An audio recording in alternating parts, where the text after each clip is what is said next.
Bonjour à tous, alors on va voir ici comment installer le code. Donc vous pouvez télécharger le fichier qui s'appelle ajouter numéro XLSM.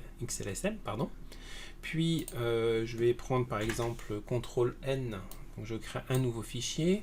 On va mettre ici un numéro, un produit. Je vais mettre je vais mettre sous forme de tableau comme ceci. Voilà. Et j'ai donc maintenant le classeur 3 qui se trouve ici, j'ai le code qui se trouve ici.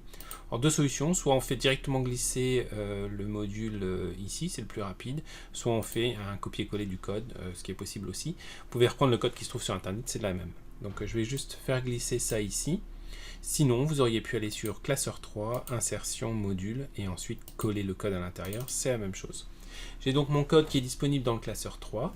Je vais ensuite insérer une illustration, une icône. Je reprends par exemple le petit plus ici et je clique sur insérer comme ceci. On va faire quelques mises en forme en plus. Je vais bouger ça ici. Je vais aller dans affichage, fenêtre, figer les volets, la ligne supérieure. Comme ça, si je descends, ça reste toujours en haut. Je vais faire un clic droit ici, affecter une macro.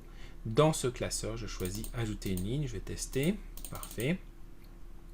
Et vous voyez, si je descends, eh bien, il restera toujours avec 10, qui est le nombre de lignes pour aller à la dernière ligne du tableau qui est ici.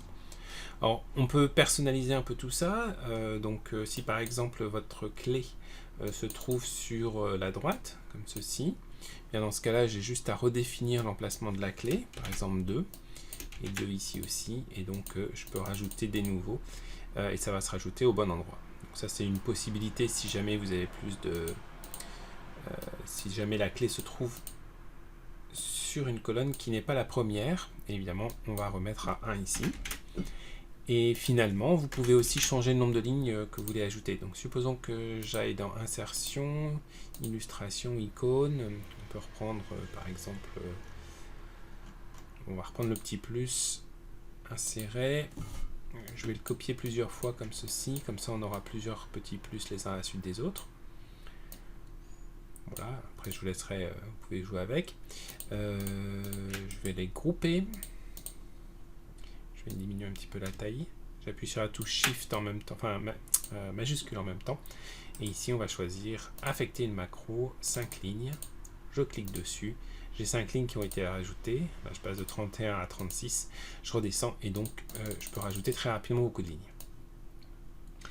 Autre fonctionnalité qui est incluse, eh bien, je peux directement partir d'une table vide et ça va automatiquement ajouter mon premier enregistrement comme ceci. Voilà, donc j'espère que cet outil vous sera utile. Ça couvre la première partie d'une formation complète sur l'utilisation d'autres outils, comme par exemple dupliquer des lignes, supprimer des lignes, etc. etc. Donc je vous encourage vivement à participer à cette formation. À bientôt, au revoir.